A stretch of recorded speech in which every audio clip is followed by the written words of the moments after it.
Hey folks, DusT here, and after kind of an extended break on this channel, it is time to put out some new content. Now, some housekeeping right at the beginning, if you're curious as to why I've been gone for a bit. I did do some vlogs kind of before and after clues to kind of explain my situation, so I don't want to take up too much time in this video talking about that. If you're curious, you can go check out those vlogs if you want to hear about some things that was going on in my life that kind of made me need to take a little bit of a break. But this is some banging news that I'm doing with this video, and that is that Liquid have added siuhy as their new IGL going forward after the twist IGLing experiment that kind of started in the middle of last year comes to a close.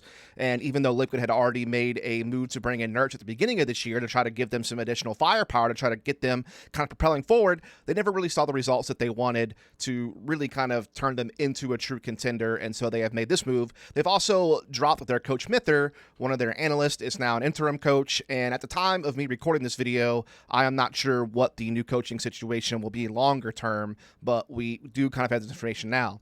And so what I wanted to do with this video is kind of talk a little bit about Liquid before this move and kind of set up why this move was likely necessary, and then maybe kind of speculate what this move might be able to do for Liquid going forward, as I often do in these roster news videos. So let's kind of just start off with where has Liquid been lately, right? And this story kind of starts with Twist taking over the in-game leadership back in the middle of 2024 when they dropped Cadian and Skulls went to Furia, and when they then brought in Ultimate as a new primary opper of the team, made Twist the IGL, and then brought in JKS to be kind of the other supportive element, extremity player next to naf, you know, and having Twist and Yakindar, mostly Yakindar being kind of the primary aggressive forces on the team, then Ultimate being, you know, a very unproven aggressive opper coming out of Poland. Now, while they did come out of the gates pretty nicely at the Blast Fall groups, where they actually won 2 best-of-3s against Na'Vi and a best-of-3 against Virtus.pro, after that, really things kind of came to a screeching halt in the sense that they never really made much progress past that. And kind of what I'm getting at with that is that they always beat teams that were ranked at or below their level, but they were never able to beat any of the top 5 teams in the world to ever actually really put themselves into an international contender status, or to be a team that you ever thought could win a tournament or even really place top 4 at a tournament. They really struggled to have much else after that, because when you go to IM Cologne, their next tournament, they did place top 8. And, you know, they beat like Furia and Pain, but they lost to FaZe multiple times at this tournament. And that really was a theme for the rest of the year. They could never get past FaZe, and FaZe themselves weren't even really a top 5 team at the time. You know, they were kind of right on the border of it. They were almost like the gatekeepers of the top 5, where they were kind of in that maybe 6th to 7th place position. Obviously, they did come 2nd place at both majors in 2024, but we all know that there was certainly a down period for FaZe between the 2 majors where they were kind of finishing top 8 or like 5th, 6th place. They weren't really putting themselves in contention to win tournaments, but they were always just beating the mess out of Liquid every time they played against them. And that was the one hurdle that Twist could never get past, is, you know, the student never could beat the teacher in that regard. Of course, Twist being underneath Kerrigan's leadership for a time at FaZe, where he had a lot of success there. And then EPL Season 20 was the same thing. Top 8 finish. Again, beating the opposition they're supposed to beat, like Anson, Virtus.pro, and Complexity, but losing to Vitality and losing to G2 to only finish in the top 8. Then you had the Blast Fall Final, where they finished 5th, 6th. They beat Spirit, but then they lost to Vitality, lost to FaZe, and so they didn't really get a big finish. And I really think it was after this win against Spirit is really where they stopped being able to get, you know, any really big finishes. You know, IM Rio was 9th to 12th place, losing out to Na'Vi and FaZe. The Blast World Final was 7th to 8th place, losing out to G2 and Vitality. Then at the Shanghai Major, of course, they were able to beat teams like Cloud9, Wildcard, FlyQuest, but lost to Na'Vi in the BO1, beat Gamer Legion, beat Furia, beat Made Brazil in the best of 3 to make the playoffs, but then got knocked out immediately by Spirit in the quarterfinals. And so you kind of get what I'm saying, I think, at this point, where, you know, they were a team that had loads of skill. Twist was starting to form some capabilities as an IGL. I thought his calling on Ancient Anubis was pretty solid for the most part. I also felt like he improved on Inferno over time, but then outside of that, they really struggled on all the other maps, and there were certain aspects of the in-game leadership that just really struggled, and we'll talk about that a little bit more after we get to the next phase of the team, which is, of course, when they brought in Nerds to replace Yakindar, which brought them a true star aggressive player who could be a playmaker in, some kind of solo roles like mid on Ancient, but also be a guy who could do some traditional entry work as well, leading site hits with Twist, and Twist was taking on a more aggressive role with this lineup as well. And I did a whole video talking about Liquid adding Nerds and what it could mean if you want to check that out, and kind of what I thought about that team and what that roster might look like going forward. But what's really happened is that this team has still made really no progress upwards from where they were at with the lineup that had Yakindar still on the team. Because if you look at it, the Blast Bounty Spring event, they got knocked out in the online qualification process by Heroic. So that was their first tournament with Nerds. Give it a pass, online, whatever. Okay, sure. Well, then they go to Katowice, and in the play-in, they lose to Heroic again, this time offline. And while they beat Complexity and Wildcard to make it to the main event, they then lose to Mongols, beat Mouse Sports, who were using a stand-in, by the way, and I think this was Brolin's first event IGLing, and they still hadn't brought in Spinks yet. So that is a giant asterisk on that win. I can't really give them too much credit for that one. And then they get knocked out by Spirit to finish in 9th to 12th place. Then we go to EPL Season 21, where they open up the tournament losing to Falcons. So now they're kind of losing to teams you think they should be able to beat with the amount of talent that they have. Yeah, sure, Falcons has loads of talent with Nico and Tessis, and Dexter at times can really be a strong opper, and Kixon is a more tenured IGL than Twist is, but you feel like Falcons look like a vulnerable enough team despite their second place finish at Cluj that this is a team that perhaps Liquid could beat if they were getting things in order with Nerds. They should have the capability to do so, and while it was a 3-map series and they ultimately lost the third map in overtime, they still didn't get the job done at the end of the day. Then, yeah, they beat Furia, yeah, they beat Eternal Fire, but then they lose to Mouse, they lose to Vitality, and they get knocked out. And their only wins were 3D Max, Furia, and Eternal Fire. And yeah, again, the Eternal Fire win, pretty good in that result. But again, still stuck at that kind of top 8 position, still not making a semifinal, still not really being a tournament contender. And then you go to the Blast Open Lisbon. And here they lose to Eternal Fire in the opening series. They barely get past Imperial. That game goes all 3 maps. And yeah, the wins were fairly convincing on the 2 maps that they won, but the fact that it even went all 3 maps is certainly damning. And then they lost to Mongols 0-2 and really, again, find themselves in 9th, 12th place and stuck in the same spot they've been in for a while. And really, on top of just looking at the tournament results, you really have to start kind of looking at the map pool. They just didn't have much of one. Like the core of the team in the past had been really strong on Ancient, but so far with this lineup with Nerds, they're 2-5. Just nowhere near where they need to be to really look dangerous. Then Anubis, the core of the team has an incredible track record on Anubis. And this team was doing okay on Anubis, 5-3 record. Their only losses were to elite teams like Vitality, Eternal Fire, and Mongols, and they were able to beat a couple of decent teams like Heroic and 3D Max, but still not really put themselves in a position to be a contender there. Then their DusT 2 has struggled for a while now. With the core of the team, it had been a problem really from the start. It got maybe a little bit better with Nerds being like just such a crazy playmaker that could individually change things, but still their DusT 2 was far below the levels you would want your DusT 2 to be at to be considered an elite level team, in my opinion. Their Inferno actually did stay pretty good. 4-1 record with Nerds. Core of the team had shown a lot of improvement on Inferno over time. So I'll say this. I think their Inferno and Anubis were probably still at a pretty good level, but they slipped off on Ancient. Their DusT 2 has always been a struggle. Then, if you keep going, their Mirage has always been a struggle. They only played it once with Nerds. They lost it. It was to Mongols. But even the core of the team didn't do well. They had lost to FaZe multiple times. They lost to G2. They lost to Navi, and their only wins were against Furia and then Made in Brazil at the Major, and then they had one win over G2 in a series, but still lost the series overall, obviously. So the Mirage wasn't really up to the standards of a lot of the top teams on that map, and then their Nuke was also just busted. The core of the team didn't have the best record. They're 2-4 with Nerds. They do have wins over Mongols and Mouse, which are pretty nice, but they're losing to Heroic. They're losing to Imperial. They also lost to Mouse. And yeah, they had a close loss to Spirit. They were competitive, but they're still not getting any wins. And then Strain was too early to call. They had a win over Eternal Fire on overtime, but still not really sure where their Strain is at. So when you look at the map pool, it's just tough. It felt like Anubis, Inferno, and then like maybe Train were like the only 3 maps you could feel confident that they had a little bit of an edge over some teams at in kind of a pick ban, or maybe head up, in a series. But again, their Ancient was starting to slip. Their DusT 2 still never got to where it needed to be. Their Mirage never really got to where it needed to be, and the same thing could be said about their Nuke. So just the map pool just did not seem there. Now, individually, did we see some good play out of the team as far as talent goes? Yeah, 100%. That was never really an issue with Team Liquid. Like, we knew this team was certainly full of very skilled players. You know, Nertz has been everything you have really wanted him to be since he's joined the team. I feel like he has done exactly what was asked of him, you know, to be a strong, you know, aggressive rifler for the team and a playmaker and a guy that you can rely upon in his positions. Twist has been a good fragger as far as IGLs go, and he has picked up the level of aggression that he is, you know, compared to when Yekindar was on the team, and Yekindar was taking a crazy amount of opening duels on the T side. He was like way on up there. Yeah, Nertz is still taking the bulk of them. I think he's at a 35% opening attempt rate on the T side, which is incredibly high for an entry fragger. Most entry fraggers are kind of in the mid to high 20% range. Some of your super aggressive ones like a Donka Xantares, a Legion in the past, maybe a couple Insani, a couple other guys out there would be in kind of that 30% range. But yeah, it's a little bit rare to see that high of a range. I guess Flames is probably like right at 30% as well.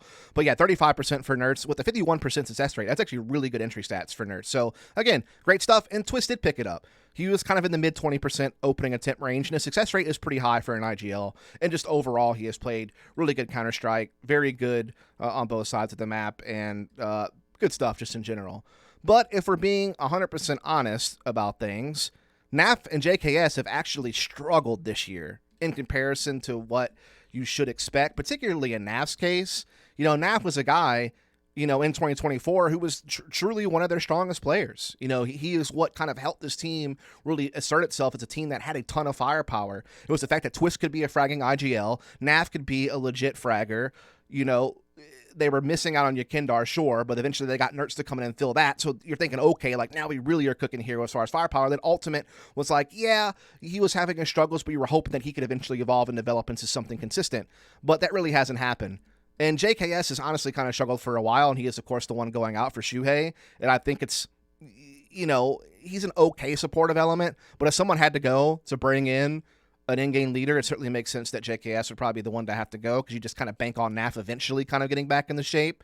I think his slow start to the year, I wouldn't say it's an anomaly, but I do think it's something that can be broken past, and he can get back on the right track.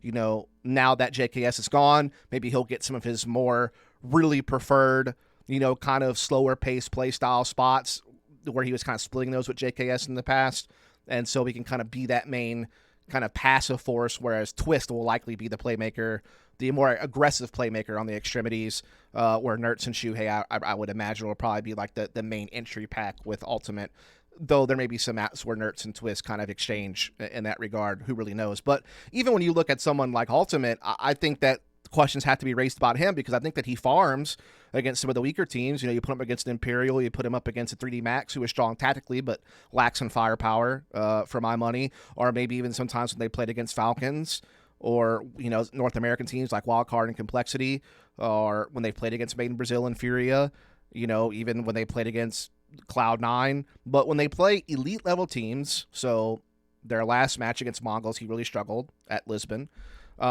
When you look at when they've played against Vitality and Mousesports this year, he has struggled in those games as well. He struggled against Spirit.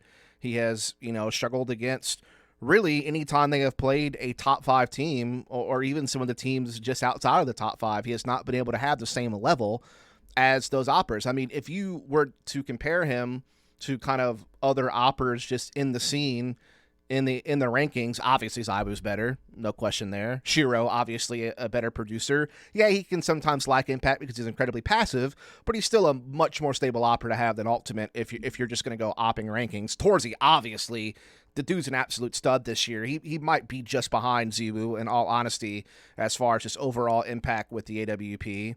Obviously, Wonderful has his struggles here and there, but I'd still put him above Ultimate at this point. Obviously, Voxic you put above him. Obviously, Munacy is right there next to Zywoo in ability as an opper.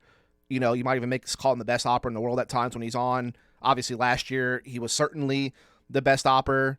I mean, Donk was just obviously number one because of how incredible of a player he was, and Zywoo was more of a hybrid a lot of last year. So you can go either way with that argument, I guess, is the point. And then I would put 9-10 over Ultimate as well, in all honesty. The only oppers that I might say Ultimate kind of contends with is Brokey has been a little bit flaky at times. He's been a little bit on and off in his own right as an opper.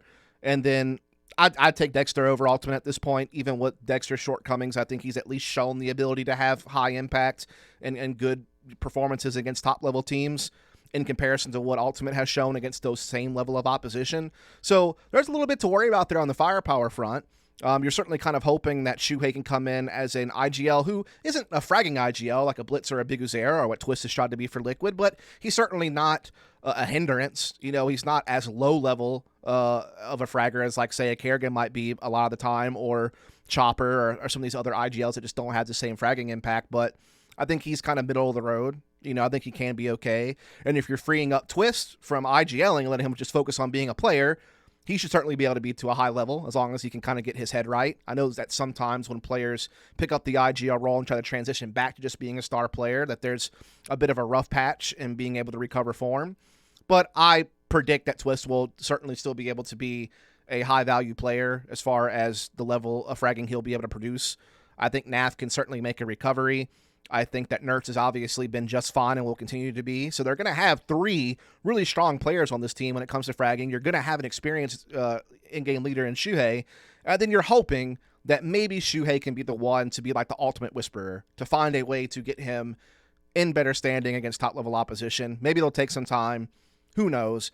But honestly, that's probably the next on the chopping block if Liquid needs to make another move to try to really become as good of a team as they can possibly be. The next move would probably be to eventually just have to find another operator in place of Ultimate. But we'll kind of let that one go for now. You know, it's just, you know, we'll have to kind of see. And that really kind of ends the summary of the Liquid that siuhy is coming into, in my opinion. I guess the only other thing I could really say is that tactically, Liquid did have some strong sense of, like, knowing what the roles were. They had some good openers. They had some good finishers. I think they just struggled in the mid-round. There were so many times where I could see the team get bogged down, either because they were playing not to lose or because they were maybe just trying to play the perfect round, and they would just kind of stall out in kind of a mid-round position and just not be decisive enough and not be confident enough in their takes, and they would get exposed for it. Either they get flanked by, like, CT's playing aggressive, or they would, you know, perhaps just get caught by a big rotation and not be able to get out because they didn't have any information on the other side of the map, so they didn't know if they had a way to safely back up and kind of reset. And that would really come to haunt them in some of the mid-round situations. That's just kind of a global thing across the entire map pool. But really, on a map like DusT 2, I thought Ultimate struggled to have an impact with an op on a map that has so much potential for oppers to have impact on DusT 2. And then I also think that they just lacked mid-B pressure. They very rarely pressured middle and B. So that mid-B threat that you can kind of use to transition between a mid-to-B execute and a cat execute and make CTs guess on where you're going and maybe catch them in rotations in middle, they never were really able to play that kind of push and pull that a lot of teams do that are successful on DusT 2. Sure, they could go for the aggressive spawn-based plays with the amount of talent that they had. Sure, they could play the basics, but they really struggled in diversity on that map, in my opinion, to really open up the entirety of their games. And yeah, they did get a little bit more aggressive at middle with Nertz on the team, but still not enough for my liking. And yeah, I just think the mid-round is really where this team struggled, and hopefully that is what siuhy can kind of really help them with. And so now we'll get to the siuhy aspect of this video. Of course, siuhy, 22 years old, from Poland, IGL, with Mousesports since mid-2023, was formerly of their academy team, Mouse NXT. Obviously spent some time on Gamer Legion, 2022 to 2023. Had that second-place finish at the Blast Paris Major with Gamer Legion. And then as the IGL of Mouse, he won back-to-back seasons of EPL in Season 18 and Season 19. And then won one of the Bet Boom Belgrade events. I think it was the first one. Then second at Rio. Second at Chengdu. Top 4 at the Shanghai Major. Top 4 at IM Cologne. Top 4 at Katowice. 5th, 6th place at the Blast World Final, and then top 8 at the PGL Copenhagen Major. And they were at times able to take wins over the top teams in the world, you know, Vitality, FaZe multiple times, Eternal Fire, G2 multiple times, Spirit, and so on, when they were getting these big top 4 finishes, you know, when they were getting their couple of wins, and I think they had 3 wins last year. Then they had a couple of finals appearances, of course, at Rio and Chengdu. Now, there were some slight studio merchant accusations because of the EPL wins and the lack of big arena event wins, but I really felt like they shed some of that storyline off when they came second at Rio and top 4 at Cologne, and when they made the top 4 finish at Shanghai, because they were playing really well. I mean, they really only lost to the best teams in the world outside of when they lost to Astralis in the Blast World Final. And then they had a really bad performance at EPL Season 20 when they lost to Imperial Complexity. But Shanghai, they got knocked out with the eventual winner Spirit. They got knocked out by Navi in Rio, and they were on like their 6 finals in a row streak and were the favorites going into Shanghai, and they won 3 of those 6 finals that we're talking about. So they got knocked out by that team in Rio and Cologne. And then they got knocked out of Dallas and Copenhagen by G2, an incredibly strong fragging team, despite their shortcomings in the leadership department potentially. So very good track record as an IGL. Was certainly considered in 2024 to be one of the best IGLs in the world.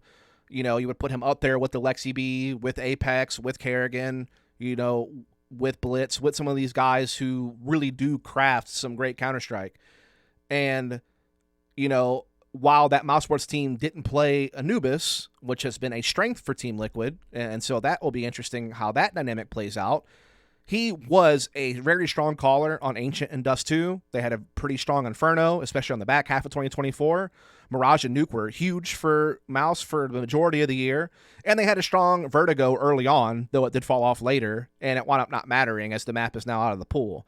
And that team, therefore, could really pick into any of Ancient, Inferno, Mirage, or Nuke, depending on their opponent, and have a strong chance of winning, or at least being very competitive. And again, they had a lot of success. And that team was one of the best tactical teams in the world, in my opinion, next to Navi and Vitality and FaZe, to be quite honest. Like, they had really well-established roles, really well-established defaults and mid-round protocols. They could change the pace with some faster executes. They could play the meta of the map as necessary, like Mirage with the fast, 4-1 and 3-2 splits or quick set pieces. They had tons and tons of different opening variations of how they could, open up rounds and how they could finish them. They just had, I thought, incredible shot calling, in my opinion. That's why it was so shocking to see siuhy get benched in the end over at Mousesports. And, I guess you always have that question, how much of it was siuhy, how much of it was Sacrone, how much was secondary calling a factor, getting opinions from his teammates or whatever the case may be.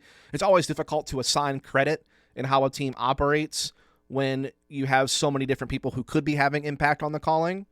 But let's be honest, with the amount of success that they had in siuhy's track record with Gamer Legion prior and all that he had done for that team in 2024, you have to give a lot of it to siuhy as a leader. I do think he deserves a lot of credit. Now, that does raise the question, if he's such a great IGL, why was he cut? Why was Mousesports willing to gamble on Brolin being an IGL? That gamble's turned out to be correct, by the way. They've made finals. They've gotten 2 big second-place finishes at their last couple of tournaments. They won Cluj. They clearly seem to be still very much on the right track, if not better than what they were at the end of last year. But, again, you have to start thinking about some of the other things involved in that, like the fact that they did upgrade their firepower by bringing in Spinks. There's no doubt that Mousesports has more overall firepower now than it did when siuhy was on the team because of Spinks' presence on that squad. Also, Xerxin has stepped up massively this year compared to last year. Last year, the guy, when they got on the big stage, he would have one of the biggest drop-offs of anyone on that team, despite being one of the stars of it. Torsty was like one of the only ones that really kind of kept up. Even Jimmy at times would sometimes falter in some of their bigger arena events. Now, how much of that is just individual growth and development and evolution as an individual, practicing and just getting reps in and getting used to being in those moments and figuring out a way to handle the pressure better? How much of it is Sacrone's coaching? How much is it Brolin's in-game leadership helping unlock them a little bit? I don't know what the answers to those questions are. I will say, though, that if you look at the success that siuhy had, the fact that he got cut, and the fact that Mouse has been so successful after siuhy has left, maybe it does make you question siuhy's stock just a little bit. But again, I don't think enough to where you still wouldn't consider siuhy a top IGL, and certainly a team like Liquid, who is in dire need of something to help them out with the fact that their map pool is so limited, with the fact that their mid-rounding has struggled, the fact that they have lacked some creativity and diversity on some of their maps. Yeah, again, I'm not going to totally can Twist's in-game leading as being total shit. Again, I do think he established like at least some good foundations as far as the roles and their defaults. I do think he had some pretty good ideas on certain executes and things that he wanted to accomplish. I think on, maps like Anubis and Ancient and Inferno, he actually did show some overall calling, although their, Ancient did kind of slip, if we're being completely honest, towards the end there. But on some of the other maps, he really struggled to ever figure anything out on DusT 2 or Nuke, in my opinion. Train is too early to call. And again, I just, you have to imagine that someone like siuhy is going to be able to bring something over There's no doubt about it. Now, as far as how the team is going to operate under siuhy, I'm not really sure. I mean, on a map like Ancient, he is a 1-for-1 for JKS on the CT side playing B Cave, but he would certainly be probably taking Twist position in B Cave. But I think that Twist could probably just double up in middle with Nerts, similarly to what Elysian Frozen do on FaZe. And so I don't think their T side default-wise is going to be much of a problem. And then obviously Twist can slot in as kind of a trade fragger behind Nerts and siuhy and really be put in a good position to succeed. On DusT 2, again, he's in direct conflict with Twist on both sides of the map. One of them is going to have to be the A anchor. One of them will be the A rotator. Maybe siuhy takes the A anchor role and lets Twist still be kind of a star in the A rotator position. But I certainly don't imagine Twist couldn't anchor if they needed to go that way. And then Twist will probably be like a long A player, if I had to guess. naf will probably stay in the B tunnels. That would be kind of my guess on how that plays out role-wise. Inferno, again, direct conflict with Twist, as Twist was kind of that roamer that would assist B control with Nerts, but then pivot depending on what the team was up to. But I think he could take JKS's spot in the mid-boiler area.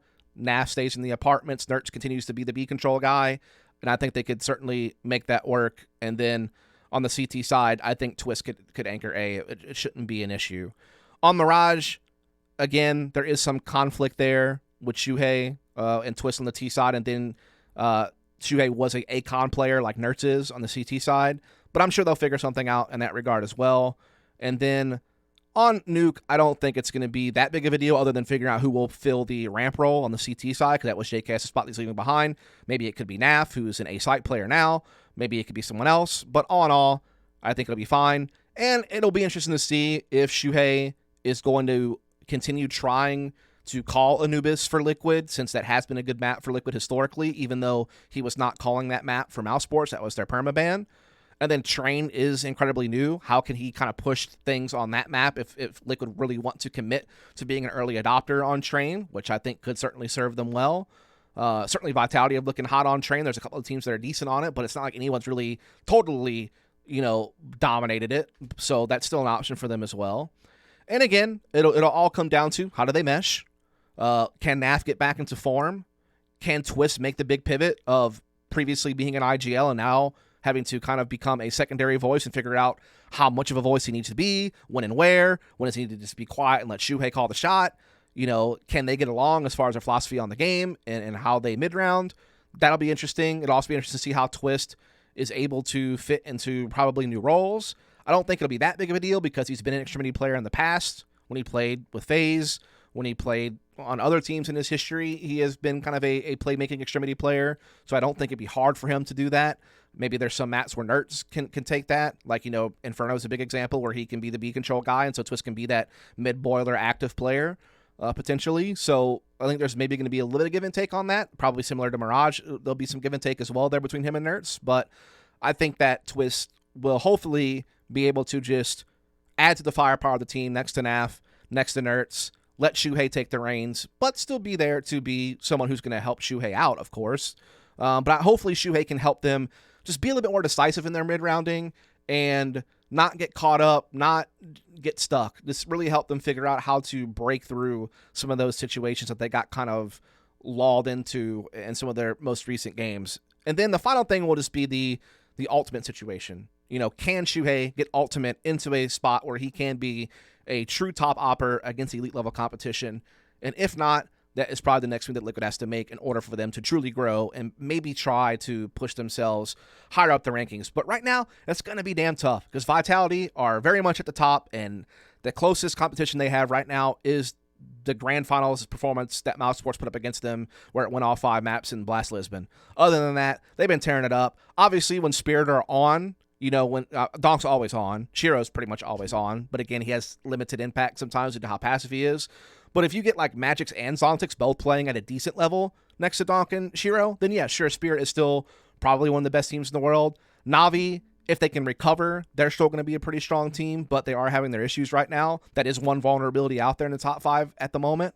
Eternal Fire are certainly very strong. Mongols are certainly very strong. If FaZe can figure things out, I think they're going to be a very strong team going forward. But there are opportunities, if things go well with siuhy, if he can get ultimate online, if naf can make a recovery, that Liquid should be able to challenge for like one of those bottom top 5 spots. Like, I think Vitality, Spirit, and Mousesports are probably very firmly in the top 3, but with some of the shakiness that Navi have shown, I think that you could see Liquid like trying to push up there. Again, it's going to be tough because Eternal Fire and Mongols are quite strong, and G2 has loads of talent, but there is an opportunity for them to really make a case with their own amount of firepower that they have, and with siuhy's proven success as an IGL. So I have to see how it all meshes out going forward. Again, you never really know what internal factors could potentially not make it work out as well as it looks on the surface. But if they can, I think this is a great move for Liquid and a great step in the right direction. It may not be the final move they need to ultimately get where they need to be, but it's certainly one huge step to get them there, and it may be enough. We'll have to see. But hope you enjoyed this video. If you did, please like, subscribe, all that jazz. I'd really appreciate it. It means a lot. And I'll catch you on the next one.